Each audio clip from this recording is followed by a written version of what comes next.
আসসালামু আলাইকুম। আপনাদেরকে একটা বিষয় শেয়ার করি। এখন আমি যেহেতু মেডিসিন দোকানে থাকি, যারা সাধারণ রোগী আছে অনেকেই বিভিন্ন ধরনের কমপ্লেন করে যে এই ওষুধের দাম এত কেন, এইরকম কেন, সেরকম কেন, একই জিনিস আপনি দাম বেশি নিতেছেন। তো যারা এইসব কথা বলেন ফার্মেসিতে গিয়ে, তাদের জন্য আজকে একটা ভিডিও বানাই। তো দেখেন বিষয়টা হলো দেখেন, এখানে 3টা ক্রিম আইটেম আছে, যেগুলা যারা ডক্টর আছে তারা হলো বিভিন্ন অ্যালার্জি জনিত কারণে রোগীর কন্ডিশন অনুযায়ী প্রোভাইড করে, লিখে দেয়। তো এক সময় কিন্তু এক একটা কোম্পানির ওষুধ লেখে ডাক্তাররা। এখন এই যে 3টা ক্রিমে কিন্তু ভালো করে দেখেন 15 গ্রাম। এটা একটু ভালো করে খেয়াল করেন।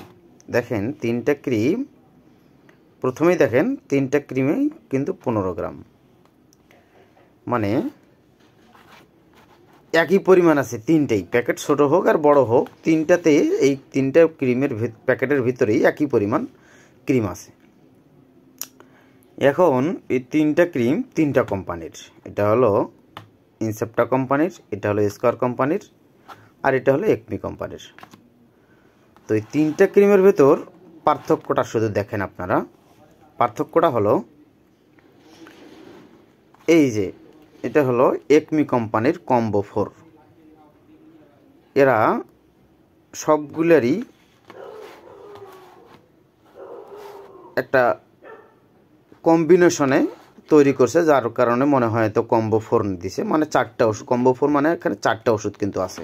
এখানে ভালো করে খেয়াল করেন, হ্যাঁ 4টা ওষুধ আছে। আপনারা ভালো করে একটু খেয়াল করলেই বুঝতে পারবেন। এখানে কিন্তু ওষুধ, এই ক্রিমটার 4টা ক্রিমের, এই 3টা ক্রিমের ভেতরে কিন্তু 4টা ওষুধ আছে। তো এখানে এই একমি কোম্পানির ক্রিমটা, এটার নাম দিছে কম্বো 4। এখন এই ক্রিমটার দাম 150 টাকা। দেখেন এই ক্রিমটার দাম হলো 150 টাকা। এখন এটা হলো কম্বিসিট স্কয়ার কোম্পানির একটা ওষুধ, হ্যাঁ এটা দেখেন। এই ক্রিমটার দাম আবার হলো 180 টাকা। ওষুধ কিন্তু একই।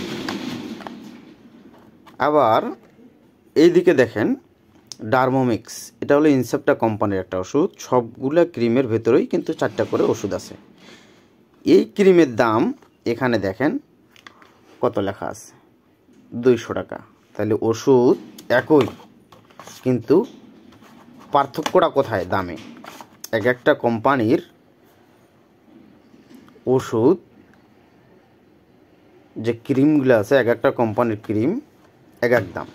এখন কথা হলো, ইনসেপ্টা কোম্পানিটার একটু দাম সব থেকে বেশি।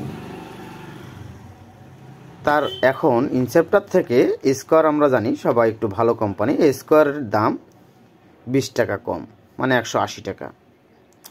এখন একমিটার দাম হলো 150 টাকা, তার মানে আরও 50 টাকা কম। এখন তার মানে আমরা কি বুঝবো, একমি কি খারাপ ওষুধ দিতেছে নাকি কম দামে আমাদেরকে ভালো ওষুধ দিতেছে? আমরা জানি স্কয়ার কিন্তু খুব একটা ভালো কোম্পানি, নামি দামি কোম্পানি। আর স্কয়ার কি আমাদের সাথে চিটিং করতেছে নাকি অরিজিনাল প্রোডাক্টটাই যথামূল্যে, উচিত মূল্যে আমাদেরকে দিতেছে? এখন ইনসেপ্টা কোম্পানির বিরুদ্ধেও কিন্তু আপনারা তেমন কোনো অভিযোগ করতে পারবেন না, কারণ ইনসেপ্টা কোম্পানিও কিন্তু খুব ভালো এবং নামি দামি কোম্পানি। এদেরও প্রোডাক্টের মান খুবই ভালো, গুণগত মানও খুবই ভালো। তাহলে কি আমরা মনে করব যে ইনসেপ্টা দাম আমাদের কাছে বেশি নিতেছে আর একমি আমাদের কাছ থেকে দাম কম নিতেছে? একমি কি কম দামে আমাদেরকে খারাপ প্রোডাক্ট দিতেছে, নাকি ইনসেপ্টা আমাদের কাছে বেশি দামে ভালো পণ্যটা দিতেছে? এখন আমরা কাকে বিশ্বাস করব? এখন এই প্রশ্নটা আপনাদের জাতির কাছে। আপনারা যারা বা আমরা যারা সাধারণ ভোক্তা আছি তাদের কাছে, এবং এটা একটু ভালো করে বুঝবেন, তারপরে আপনারা মন্তব্য করবেন। এবং আপনাদের যদি কোনো মন্তব্য জানা থাকে তাহলে ভিডিওর নিচে কমেন্ট করে জানাবেন। ধন্যবাদ, সবাই ভালো থাকবেন।